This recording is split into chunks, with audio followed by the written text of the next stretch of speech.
Hello everyone! Today I want to talk about Polynesian wayfinding. So this is an ancient way of traveling across the ocean. During this discussion, I will pause the video at important moment to explain how these people travel across the sea without any modern tools. So let's start the video.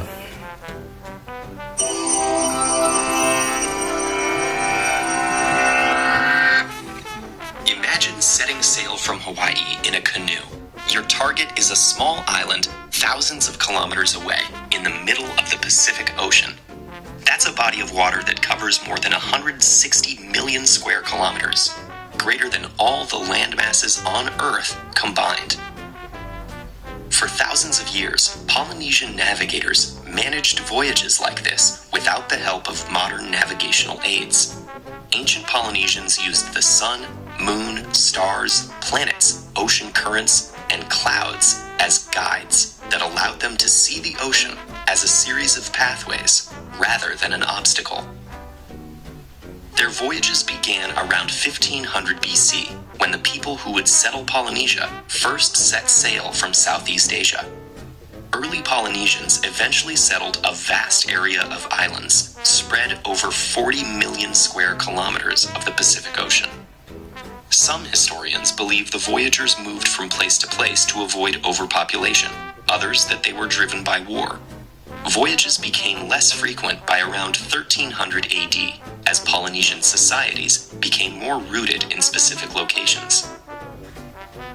During the voyaging period, successful journeys depended on a number of...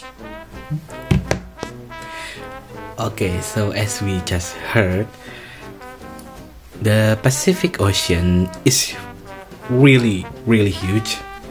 It is actually bigger than the land on Earth put together, but a long time ago, that is around 1500 BC, people began to travel across this giant ocean on purpose. And to do this, they built a large traditional boat called Wa'akaulua. Building these boats was a big teamwork project. So everyone in the community helped, from the builders to the singers. They braved the dangerous ocean to find a new place to live, usually to escape wars or crowded islands. Okay, so let's move on into the video first, and then let's stop. Polynesia. During the voyaging period, successful journeys depended on a number of factors: well-built canoes, the skill of navigators, and weather being some of the biggest. Voyages relied on sturdy va'akalua, or double-hulled canoes, which were powered by sails and steered with a single large oar. Canoe building involved the whole community, bringing together the navigators, canoe builders, priests, chanters, and hula dancers. Navigators were keen observers of the natural world. They were abundantly familiar with trade wind-generated ocean swells, which typically flow northeast or southeast. By day, navigators could identify direction by the rocking motion of their canoes caused by these swells. But sunrise and sunset were even more useful. The sun's position indicated east and west and created low light on the ocean that made it possible to see swells directly. Okay, so during the day, these sailors did not use maps or compass or GPS. Instead, they look closely at nature. They use ocean swells, which are a regular wave made by the wind. The amazing thing is that they could tell their direction just by feeling how the boat rocked against their bodies. They also watch the sun rise and set every day to know exactly where east and west were. They use nature as their map.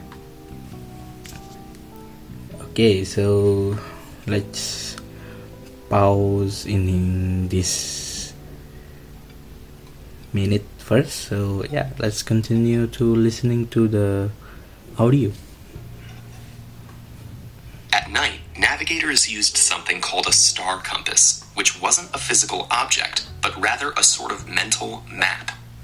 They memorized the rising and setting points of stars and constellations at different times of the year. They used those to divide the sky into 4 quadrants, subdivided into 32 houses, with the canoe in the middle.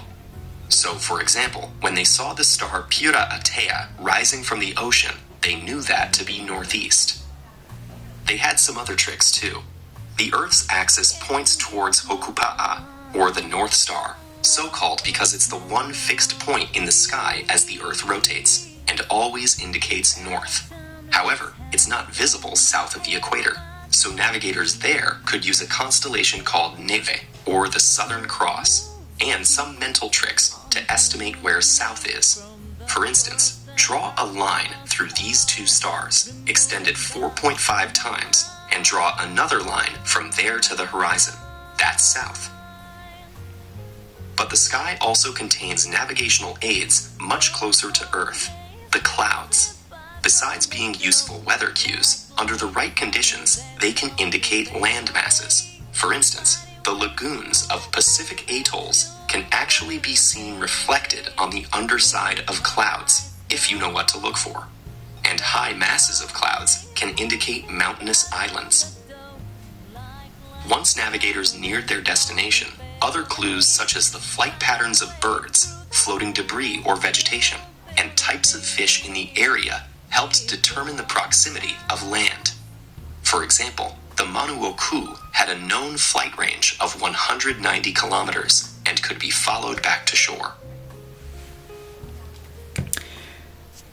Okay, so as the video say, at night traveling became more difficult, but they had a smart tricks. They used a star compass, which was a map kept in their memory. They memorized where different stars rise and set to find their way across the sea. They also look at other natural signs. For example, they could look at the bottom of clouds to see the green reflection of hidden island. They even followed birds like the Manuoku. They knew this bird always fly close to land, so following the bird meant an island was near. And continue to the video first. So how do we know all of this? Partially through evidence in petroglyphs, written observations of European explorers, and Polynesian oral traditions, but also by trying them out for ourselves. In 2017, a voyaging canoe called Hokulea completed a worldwide voyage using only these techniques. If that seems remarkable, remember the ancient Polynesians, who through close study and kinship with nature were able to forge these paths across an unfathomably vast, vibrant, living ocean. The educator Okay, so to end this video, this history is not just an old story, it is a real. And in 2017, modern sailors built a traditional canoe named Hokulea. They sail all around the world using only these ancient methods. This proves that the ancient Polynesians were amazing sailors. They did not see the ocean as a scary wall, but as a road to travel. By working together with nature, they did something incredible. Again, thank you for watching this video, and I'll see you next time. Bye.